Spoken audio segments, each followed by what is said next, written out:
तो आपने उत्तर प्रदेश के मुख्यमंत्री योगी आदित्यनाथ का बयान सुना और आइए अब आपको सुनवाते हैं कि अखिलेश यादव ने जिन्ना को लेकर के ऐसा क्या कहा था जिस पर सियासी बवाल मच गया और उत्तर प्रदेश के मुख्यमंत्री योगी आदित्यनाथ ने जिस पर पलटवार किया है।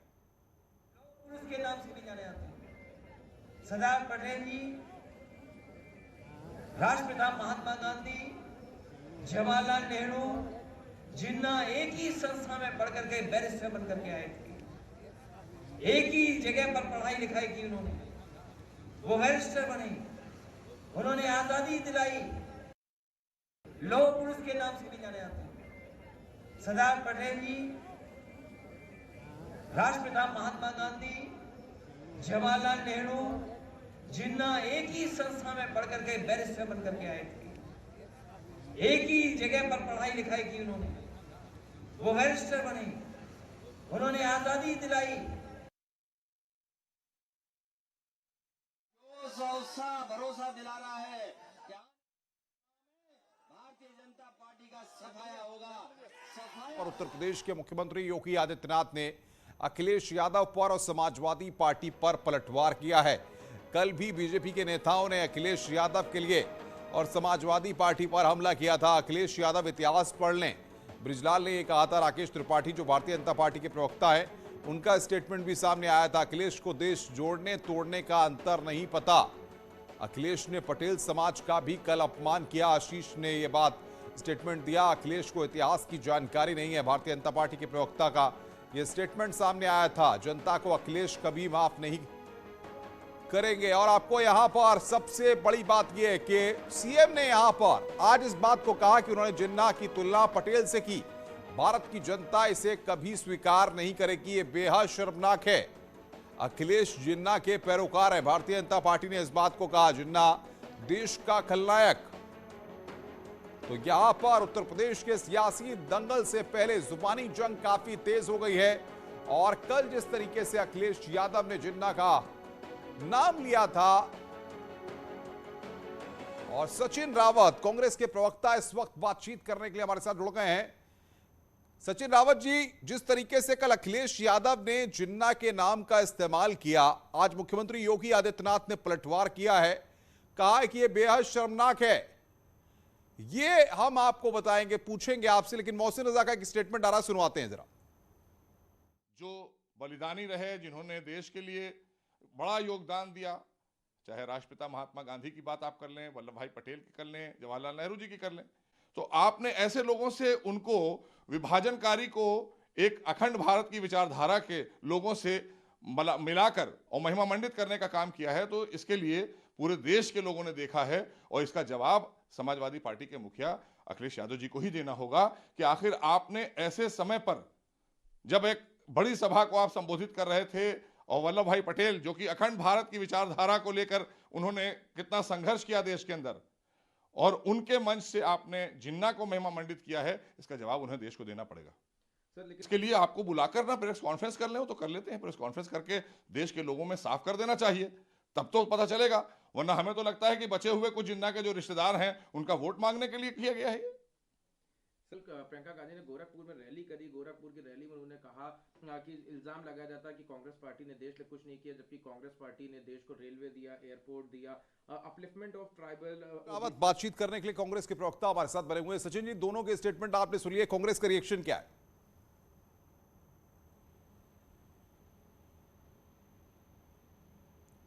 सचिन रावत, आवाज आ रही है आपको मेरी? जी अनुपम जी, आवाज आ रही है आपकी। सचिन जी, आपने अखिलेश यादव को भी सुन लिया और आज उत्तर प्रदेश के मुख्यमंत्री योगी आदित्यनाथ को भी सुन लिया। आपकी पार्टी का स्टेटमेंट क्या है जिन्ना पर? देखिए अनुपम जी, सबसे बड़ी बात है कि आज चुनावी आहट से समाजवादी पार्टी और भारतीय जनता पार्टी ध्रुवीकरण के बयानबाजी कर रही है, लेकिन उत्तर प्रदेश की जनता जानती है कि रोजगार के मुद्दे पर हमें वोट करना है, किसानों की समस्या पे वोट करना है, और जो कानून व्यवस्था ध्वस्त हो चुकी है उस पर वोट करना है। आज के पहलू में न जिन्ना की बात होनी चाहिए, न किसी भी आरएसएस के नुमाइंदे की बात होना चाहिए, क्योंकि जिस तरह से योगी सरकार ने पिछले 4.5 सालों में उत्तर प्रदेश को गर्त में डाल दिया। आज मैं मान गया, लेकिन कांग्रेस क्या सोचती है, जिन्ना देश के नायक या खलनायक?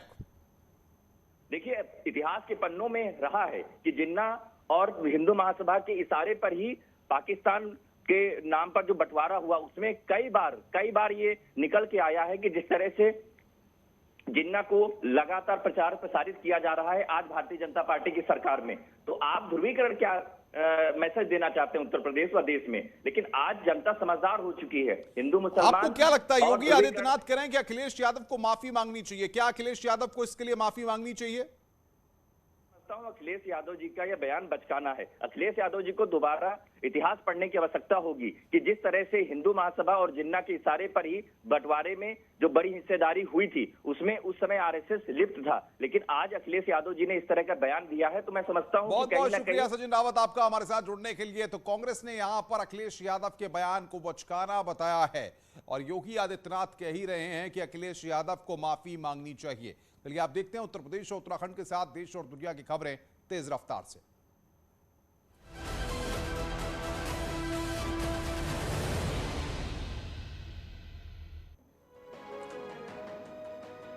सीएम योगी ने मुरादाबाद में समाजवादी पार्टी पर निशाना साधा। सीएम ने कहा विपक्ष की विभाजनकारी मानसिकता सामने आई है। उन्होंने जिन्ना की तुलना पटेल से की, जनता इसे कभी स्वीकार नहीं करेगी।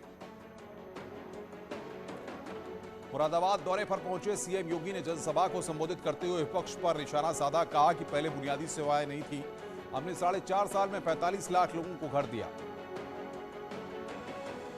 मुरादाबाद में पुलिस उपाधीक्षकों की पासिंग आउट परेड हुई। सीएम योगी आदित्यनाथ ने ली परेड की सलामी, नए अफसरों को दिया सेवा का मंत्र। अखिलेश यादव के बयान पर यूपी सरकार के मंत्री मोहसिन रजा ने भी पलटवार किया। कहा विभाजनकारी जिन्ना की विचारधारा राष्ट्रपिता महात्मा गांधी, सरदार पटेल, जवाहरलाल नेहरू की विचारधारा है, कहकर अखिलेश यादव ने देश के महापुरुषों का अपमान किया है। हरदोई की रैली में अखिलेश यादव ने किया जिन्ना का जिक्र। कहा गांधी, पटेल और जिन्ना की विचारधारा एक। बीजेपी सांसद बृजलाल का पलटवार, जिहादी जिन्ना भारत के विभाजन का जिम्मेदार। लखनऊ में प्रियंका गांधी की जयंत चौधरी से मुलाकात हुई। दोनों नेता एक ही विमान में दिल्ली वापस लौट रहे थे। इटली और इंग्लैंड के दौरे से लौटने के बाद पीएम मोदी कोविड वैक्सीनेशन को लेकर 3 नवंबर को समीक्षा बैठक करेंगे। कम टीकाकरण करने वाले जिलों के साथ पीएम मोदी समीक्षा बैठक करेंगे। इटली के बाद ब्रिटेन के ग्लासगो पहुंचे पीएम मोदी का भारतीय समुदाय के लोगों ने किया जोरदार स्वागत। दिल्ली में उत्तराखंड बीजेपी की बड़ी बैठक। आज विधानसभा चुनाव और पीएम के केदारनाथ दौरे की तैयारियों को लेकर होगी चर्चा। सीएम धामी का रुद्रप्रयाग और उत्तरकाशी दौरा। रुद्रप्रयाग के चोपता में औद्योगिक विकास मेले के समापन में होंगे शामिल। केदारनाथ में बीजेपी के 3 बड़े नेताओं का विरोध। पूर्व सीएम त्रिवेंद्र रावत, मदन कौशिक, धन सिंह रावत का पूर्वोत्तरी ने किया विरोध। कानपुर में जीका वायरस के 10 संक्रमितों की पुष्टि। 400 घरों को कंटेनमेंट जोन बनाया गया।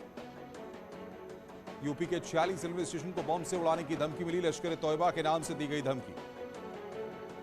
हापुड़ में दीनदयाल उपाध्याय नगर रेलवे स्टेशन पर धमकी की चिट्ठी मिली। रेलवे स्टेशनों की सुरक्षा बढ़ाई गई।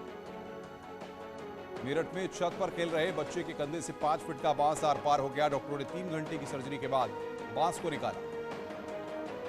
मऊ के डुमराव गांव में 50 साल का व्यक्ति पानी की टंकी पर चढ़ा। गांव वालों और पुलिस प्रशासन के लोगों ने नीचे उतारने की कोशिश की। गाजियाबाद के भोपुरा में कबाड़ के गोदाम में लगी भयंकर आग। घटना में कोई घायल नहीं। कड़ी मशक्कत के बाद आग को बुझाया गया। संभल में पुलिस ने नकली सीमेंट फैक्ट्री पकड़कर 4 आरोपियों को गिरफ्तार किया। आरोपी पुरानी बेकार सीमेंट को ब्रांडेड कट्टों में पैक कर बेचकर लोगों की जिंदगी से खिलवाड़ करते थे। जौनपुर में पुलिस ने अवैध पटाखा कारोबारियों पर कार्रवाई करते हुए कई जगह छापेमारी की। पुलिस ने 60 कुंटल 65 किलोग्राम अवैध पटाखों को बरामद किया है। साथ ही एक अभियुक्त को गिरफ्तार किया। नोएडा के सेक्टर 18 में पार्किंग को लेकर हुई मारपीट। सड़क किनारे कार खड़ी करने को लेकर हुई थी कहासुनी। मुरादाबाद में बुलंदशहर में मारपीट का वीडियो आया सामने। पूर्व और वर्तमान प्रधान पक्ष के बीच में हुआ था खूनी संघर्ष। घटना में दोनों पक्षों के 3 लोग घायल। जौनपुर में मामूली विवाद को लेकर 2 पक्षों में जमकर हुई मारपीट। लाठी डंडे लात घूंसों से मारपीट किए जाने का वीडियो आया सामने। फिरोजाबाद में पुलिसकर्मी पर अभद्रता करने का आरोप लगाते हुए व्यापारियों ने थाने में किया हंगामा। थानाध्यक्ष ने व्यापारियों से बातचीत कर मामले को किया शांत। पीलीभीत में परसपुर जंगल से निकलकर जंगली हाथियों का एक झुंड गन्ने के खेतों में पहुंचा। वन विभाग की टीम ने कड़ी मशक्कत के बाद हाथियों को भगाया। आगरा के हरिपर्वत पुलिस की गोली लगने से बदमाश अमित घायल। गिरफ्तार बदमाश की पुलिस 2 साल से कर रही थी तलाश। प्रतापगढ़ पुलिस ने अवैध पटाखे के गोदाम पर छापेमारी कर भारी मात्रा में पटाखे बरामद किए। पुलिस ने छापेमारी कर मौके से 5 आरोपियों को हिरासत में लिया।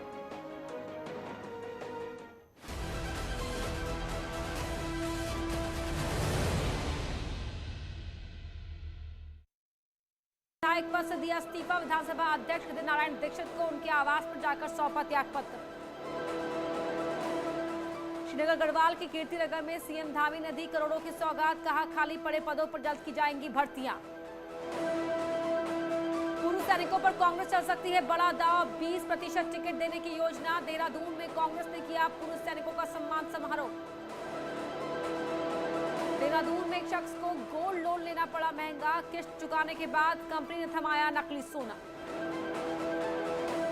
जलवायु परिवर्तन पर G20 नेताओं में आम सहमति। ग्लोबल वार्मिंग को 1.5 डिग्री सेल्सियस तक सीमित करने पर समझौता। सूत्रों के हवाले से खबर। 11 राज्यों के मुख्यमंत्रियों से 3 नवंबर को टीकाकरण पर चर्चा कर सकते हैं प्रधानमंत्री। पूर्व प्रधानमंत्री डॉक्टर मनमोहन सिंह एम्स से हुए डिस्चार्ज। करीब 1 महीने से डेंगू के चलते थे एडमिट। कांग्रेस नेता मल्लिकार्जुन खड़गे का बयान। कहा अगर बीजेपी से लड़ना है तो सबको एकजुट होना होगा। कैप्टन अमरिंदर ने सीएम चरणजीत सिंह चन्नी पर साधा निशाना। कहा किसानों से झूठे वादे ना करें। केरल और पश्चिम बंगाल की 2 राज्यसभा सीटों के लिए 29 नवंबर को होगा उपचुनाव। दोनों सदस्यों ने दिया था इस्तीफा। देश में कोविड के 12,830 नए केस। पिछले 24 घंटे में 446 मौतें। देश में अब तक करीब 61 करोड़ टेस्ट। पिछले 24 घंटे में 11 लाख से ज्यादा की जांच।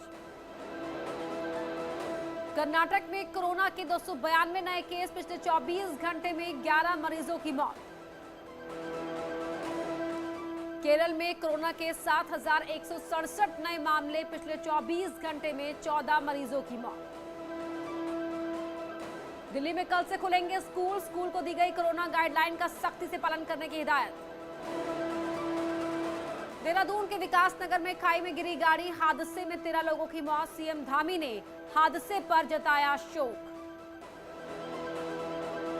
चक्राता में हुए सड़क हादसे में प्रधानमंत्री मोदी ने भी जताया दुख। घायलों के शीघ्र स्वास्थ्य लाभ की कामना। मृतकों के परिजनों के प्रति गहरी शोक संवेदना। बहराइच में हाईवे पर दर्दनाक हादसा। ट्रैक्टर की साइड टक्कर से टेंपो पलटने से महिला का फटा पेट हुई मौत। कानपुर में 2 कारों में जोरदार टक्कर। हादसे में ड्राइवर को आई मामूली चोटें। ग्वालटोरी थाना क्षेत्र की घटना। फतेहपुर में शॉर्ट सर्किट की वजह से ट्रांसफार्मर में लगी आग। आसपास के लोगों में मची अफरा तफरी। फायर ब्रिगेड की टीम ने पाया आग पर काबू। इटावा में शॉर्ट सर्किट से 12 दुकानों में लगी आग। लाखों का सामान जलकर राख। फायर ब्रिगेड की 3 गाड़ियां मौके पर पहुंची। लखीमपुर खीरी में घर से स्कूल के लिए निकली 3 छात्राएं संदिग्ध हालत में लापता। 24 घंटे बीतने के बाद भी पुलिस के हाथ खाली। बदायूं में केंद्रीय मंत्री डॉक्टर महेंद्र सिंह ने बाढ़ प्रभावित इलाकों का किया हवाई सर्वे। समीक्षा बैठक कर अधिकारियों को दी दिशा निर्देश।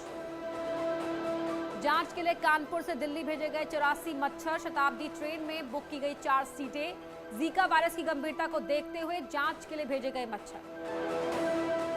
कानपुर में जीका वायरस के 6 और नए मरीज मिले। मरीजों की संख्या बढ़कर हुई 10। पूरे परिवार को किया गया आइसोलेट।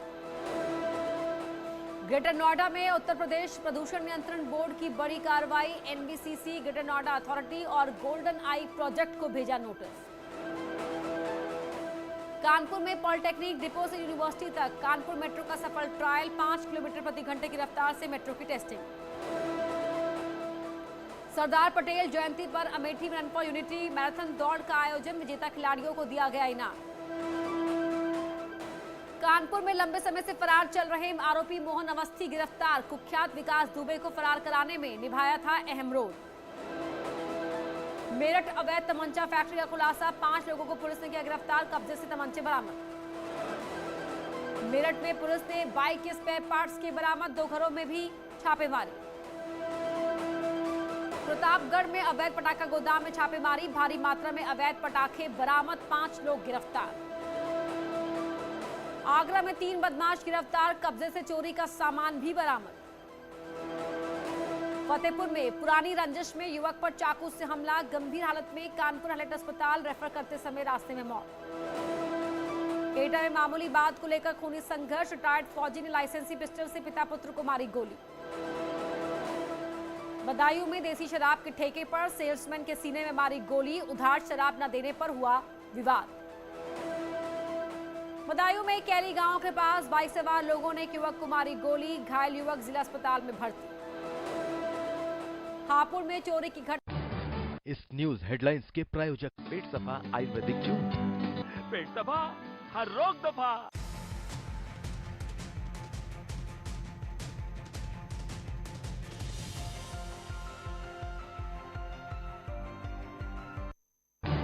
इस न्यूज हेडलाइंस के प्रायोजक पेट सफा आयुर्वेदिक जूस। पेट सफा हर रोग दफा। एक बदमाश को लगी गोली, 3 फरार। दारोगा कांस्टेबल पर किया था हमला। लखीमपुर खीरी में संदिग्ध हालात में 3 छात्राएं लापता। शनिवार को स्कूल से घर जाते वक्त हुई लापता। हमीरपुर में दीपावली के त्योहार पर मिलावटी मिठाई की बिक्री के खिलाफ छापेमारी। खाद्य विभाग की टीम ने दूध और मावे के भरे सैंपल। झांसी में संदिग्ध हालात में आग में झुलसे बुजुर्ग की ग्वालियर में इलाज के दौरान मौत। हत्या या आत्महत्या के बीच उलझा मामला। सुल्तानपुर में जनसुविधा संचालक से 1.5 लाख की लूट का खुलासा। 3 आरोपी गिरफ्तार। रायबरेली में 9वीं क्लास की छात्रा और उसकी मौसी की गला रेतकर हत्या। मामले की जांच कर रही है पुलिस। शाहजहांपुर पुलिस ने घर में जुआ खेल रहे 11 जुआरियों को किया गिरफ्तार। 2.5 लाख कैश और 11 मोबाइल मिले। शाहिद कपूर ने शेयर किया पत्नी का वीडियो। मिया राजपूत ने दे डाली धमकी। वीडियो हो रहा है वायरल। सलमान खान ने रोहित शेट्टी से किया कमिटमेंट। सिंघम के साथ आएगा चुलबुल पांडे। शिल्पा शेट्टी बड़े प्यार से तोड़ती दिखी लौकी। गार्डन का वीडियो सोशल मीडिया पर किया शेयर। सामने मिर्जा ने पति शोएब के साथ दुबई में मनाया बेटे इजहान का 3रा बर्थडे। जेनेलिया ने दी बधाई। मलाइका अरोड़ा ने क्यूट एक्सप्रेशंस देते हुए शेयर किया वीडियो। फैंस बोले ब्यूटी क्वीन। दीपिका पादुकोण ने दुबई में दोस्तों के साथ बन ठनकर की पार्टी। फोटो हो रही है वायरल। कन्नड़ फिल्मों के लोकप्रिय अभिनेता पुनीत राजकुमार का राजकीय सम्मान के साथ अंतिम संस्कार। दोस्तों और परिवार ने नम आंखों से दी विदाई। नवाजुद्दीन ने OTT को कहा अलविदा।